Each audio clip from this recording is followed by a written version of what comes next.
Hi guys, it's me again. Just thought I'd do a little video update as I have been doing since about week 21. I'll be 27 weeks at the end of this week. I'm a little bit early with the video this time, but to be honest my mum's out a lot today, so I'm on my own and I need something to occupy myself, so I thought I'd do another video.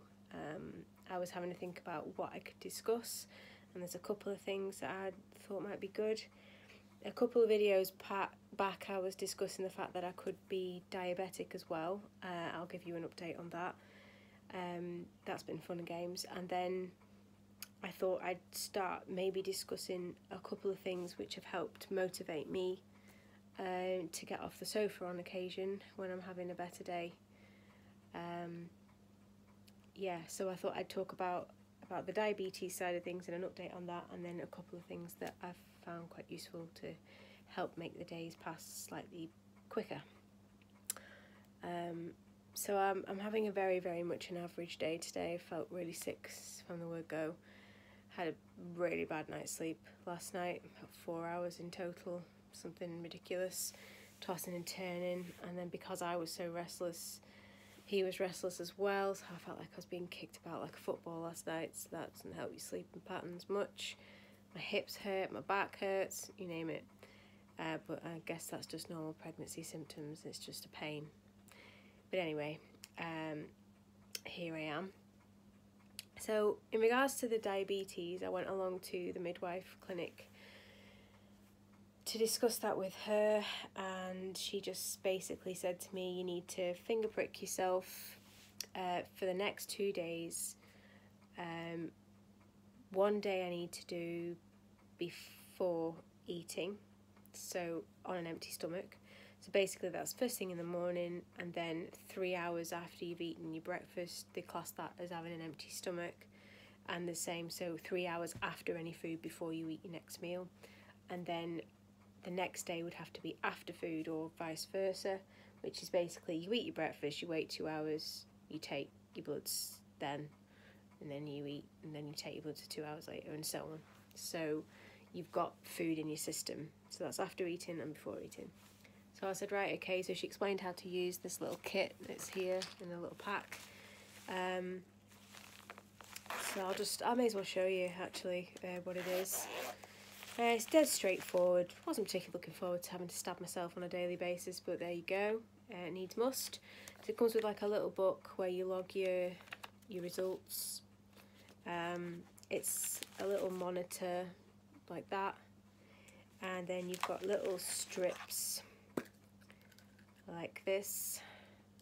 Oops, like that, which you insert into the bottom of the machine in there basically, and then when you're ready, or when it bleeps at you, you then use this little device, which is the needle shoots out at the end of there. You basically just put it to your finger, you press the release button, it shoots the needle out, little droplet of blood comes up, and then you just, when the little strip that's in, you basically just put your finger towards that and it sort of sucks up the little blob of blood until it says that there's enough, and then it gives you your reading on the screen.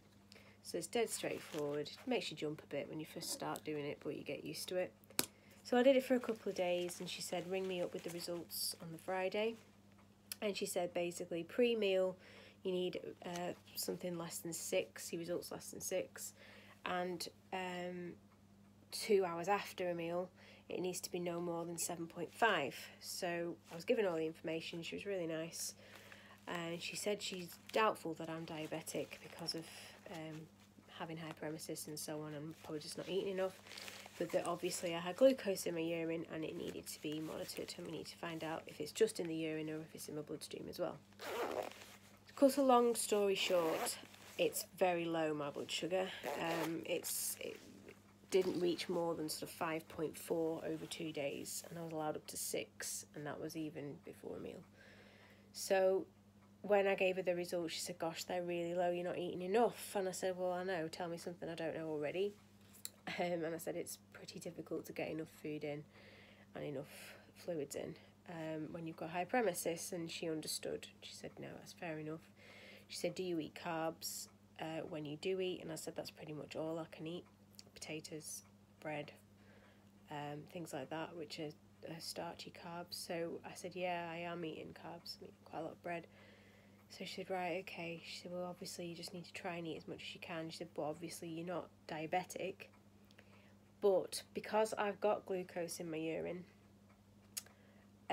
if I'm one of those pregnant people who just have an excess of glucose in the urine, probably because I'm not drinking enough and maybe my wee is more concentrated as well, she said that can't be helping things. She said, but every time you take a urine sample to your midwife, they're going to pick up on this glucose and they're going to end up re-referring you every time, which is pointless because it turns out you're not diabetic.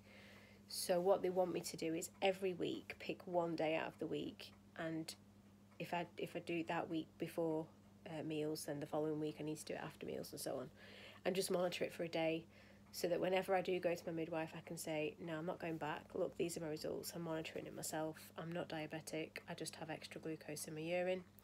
And then my midwife did say, if you got a lot of extra and it's a concern, it could be a sign of a bacterial infection or other infection. So it might be worth me sending off a urine sample to a lab just to get that checked, to make sure there's nothing untoward going on, or if I don't need antibiotics for something. So that's my update on the diabetes front. I don't have diabetes, but I'm still having to monitor my glucose levels every week for indefinitely until the end of my pregnancy, basically, just to keep the midwives off my back, basically. So that's fun. I'm doing it today. So in fact, in about half an hour, I'm due to do another finger prick, and the one this morning was 4.3, so that's really low. So I'm not concerned in that regard anymore. It's just something I've got to monitor. So the next thing I was going to talk about was a few things that have helped motivate me to do a little bit more in a day. Because at the beginning, even though I was worse in the beginning, I was still working and trying really hard to just keep going. I've always been a hard worker. I'm not a lazy person. I've always worked hard, and the idea of me being off sick from work for this long is just such an alien concept to me. But basically at 16 weeks, my midwife just said something's got to give. I'd been sick for so long and struggled on for so long. I had no energy. I was losing weight rapidly. I was either crying or vomiting at work. I couldn't do my job. And she said something's got to give, and it's not going to be your health or your baby's. Something's got to give, and I recommend you see your GP and you ask for a sick note. So I took her advice. I went to see my GP and he had no problems signing me off. And basically, I've seen him a couple of times and my symptoms are unchanged. I'm still really sick, nausea all day, every day, and really struggling to just generally keep energy levels, eat anything. If I overdo it on a day, I know about it the day after or even the afternoon after.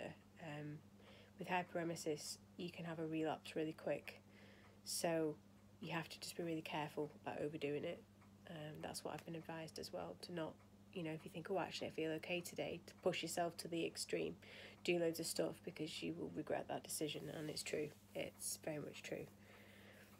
So I'm trying to take it as easy as I can, but yet still do bits to make the day pass. So just a little brief, it's hysterical actually. I have a star chart,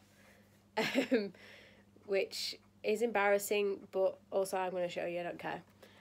My mum bought me this, which is a little plastic star chart, and I've been doing it for about 6 weeks, because after my 20-week sort of milestone, if you like, I was noticing that I wasn't vomiting quite as much, and I was having the occasional day where I felt a little bit better. And my mum said, well, why don't you on those days try and do something? And as a joke, she bought me this little star chart. She said, well, every day you do something, you get a star. So, at first it was things like having a shower, because honestly, I can't tell you how hard it is for me to have a shower. Having a bath is a bit easier, but it's quite hard work, like getting in and out and brushing your hair and sliding up, sliding out, and it's actually quite hard. But showers, I just don't like the smell in the shower. I'm really struggling with water smells at the moment. But anyway, so I get a star for a shower. If I manage to put a load of washing in, which wasn't happening very often, I tell you, I'd get a star for that. Really silly things, making or helping prep a bit of tea. So say if I peeled a few carrots, my mum would give me a star for that. Yeah, getting to an appointment without throwing up, things like that. So my advice to you, if you're struggling with this, is even if it's silly and you think, oh God, that's pathetic, do it, because it makes you smile. And to be fair, I'm probably going to look back on this and find this in a few years to come and just laugh, thinking, oh my God, look at this. I can remember this star chart up on my mum's board, and it comes with me to my mum's, it comes back home with me when I go back home. And but not only that, like, you can physically see the weeks ticking on. So it's like, it's a bit like a countdown as well for me. So as silly as it is, if you think something like that will help you, I recommend you just go for it. Because my mum did as a joke, and actually every day I think, oh, what have I done today? Have I done anything today? And I look forward to getting that star at the end of the day. It's like being about 4 years old at school, but hey ho, and whatever works for you, go for it. My other bit of advice is, if you've ever had any hobbies in the past and you feel as if you could maybe sit and do something like knitting, crocheting, drawing, painting, if you've ever done anything like that before and you've not done it for a while, or you've not felt up to it, maybe just try and get those things back out. Even if it's doing crossword puzzles or Sudoku challenges or something, whatever it is you think, it just helps that time pass that little bit quicker in the day. So something that I used to do a lot of was crocheting. For years, you know, I taught myself how to do it, and to be honest, with work and things, commitments, I'd let all this stuff slip. I'd not really done much of it for a long time, never mind just when I was pregnant. And my husband said, you've got so many projects in that bag that are half finished, and they call them my PhDs, which my project's half done. It's about time you got those out and tried to finish some stuff. So I was looking through my projects the other day, and there was this blanket, and I started this blanket for somebody, and it was an adult person, so an adult, not a child, so it's massive. This blanket is absolutely huge, but I'd done so much of it already. Like, I had done a really good portion of it, and I thought it's such a waste of wool if I don't finish this blanket. And blankets are useful for children, adults, you know, bed throws, whatever. So I knew that the blanket would have more of a use than some of my other projects in there. So I started it again, I picked it up again, and I worked out how many weeks I had left in my pregnancy and how many rows, colour rows, I would have to do to finish. And then I thought, oh my God, I'm going to have to edge it all and like sew in all the ends. I was like, oh boy. So I have to do about eight rows a week in order to try and get the amount of rows completed for it to be the right size. And then obviously I'll have to do the trim, make it look like a proper blanket. So it's all folded up because it is massive. This is only half of it. This is the little bit that you can see. So it's like greens, and then I get like more multicoloured oranges. I've run out of black, and that's my next colour on the patterns. So I've ordered some wool that should be coming in the next couple of days, and then hopefully I can get back to doing that. But in the meantime, I've just been maybe sewing in some of my ends, which I hate, absolutely hate doing this. It's the worst job in the world, but it does need doing. And my mum just said, you need to sew those ends in. I don't want to. I'm going to do a video instead. So I'm now procrastinating, and I'm avoiding doing the blanket, which she's going to shout at me for, and I probably won't get any stars now, but there we go. So that's a project that I'm trying. So every day where I feel like I can do something, even if it's just sitting here and crocheting, I know that each colour row takes me about 50 minutes without a break, so because it is really long. So I know if I do one colour, 50 minutes has gone, like an hour of my time has gone, the hour of the day's passed. So it's quite nice sometimes to think, right, if I do 3 rows, that's 3 hours of my day gone. And that does help. It does help the day just pass a little bit quicker. The other thing I've been trying to do but failing miserably at is update my bump to birthday book. I bought this at the beginning of pregnancy when I was all right-ish, because I found out right at the beginning. I was like classed as 4 weeks pregnant. It was like the day of my missed period. And I felt okay for a couple of weeks until I was 6 weeks, and then it was like, oh my word, felt like I'd just been hit with a ton of bricks, and this hyperemesis just steamrolled me. And since then I haven't touched this book. So, because every week is pretty much like, how are you feeling? Sick. What are your symptoms? Sick. So it's not the most riveting of reads. However, I am trying really hard to just pencil in, I've been doing it today, pencil in a couple of things I remembered about particular weeks, like when I was hospitalised, maybe even printing out some pictures. I took some pictures of me with a line in, because I actually showed my mum. I was like, Mum, I'm in hospital. And she couldn't believe it because we'd done so well. But anyway, so I'll put little pictures in, as gruesome as they are, just to document my pregnancy, which has been pretty much hell on earth. But yeah, so I'm trying really hard with that. So if you've not got like a baby book or anything, or maybe you're thinking about getting a baby book, you might be better motivated than me. It's really nice. It's a really cute book. It's got loads of really nice little pictures and illustrations in. It's got information about what stage you're at and how big the baby is, and little bits like milestones, what's being developed, like the brain and all that sort of stuff. So it does go through, and it's really, really nicely laid out. It's really sweet. So I really will regret if I don't do this. So I've been penciling in, like I said, the odd thing that I can remember. And each day I might just go through my diary and look back at appointments, and it might trigger like, oh God, yeah, I had a really bad day then, or oh, actually it wasn't so bad then, or I went here, went there. Not had many days out in like 5 and a bit months, but I'll try and remember the ones I have done. And then it goes through all of your trimesters 1, 2 and 3, and then it gives you your first year of your baby's life as well, which I think is really nice. So, you know, your first Christmas, what else is there? So favourite songs and rhymes, your first words, favourite books. It's got all the really nice little milestones in here, both through pregnancy and the first year of your child's life. And it's a really nice little book. I got it off Not on the High Street, I think. It's called Bump to Birthday. So yeah, that's something else I've been trying to do. I don't want to make this video really long-winded or boring, but I just thought I'd mention those few things to you guys. And if you're thinking about trying to do more stuff, maybe a few things that you can try to make the days pass, because when you're sat here on your own, honest to God, the weeks really do drag.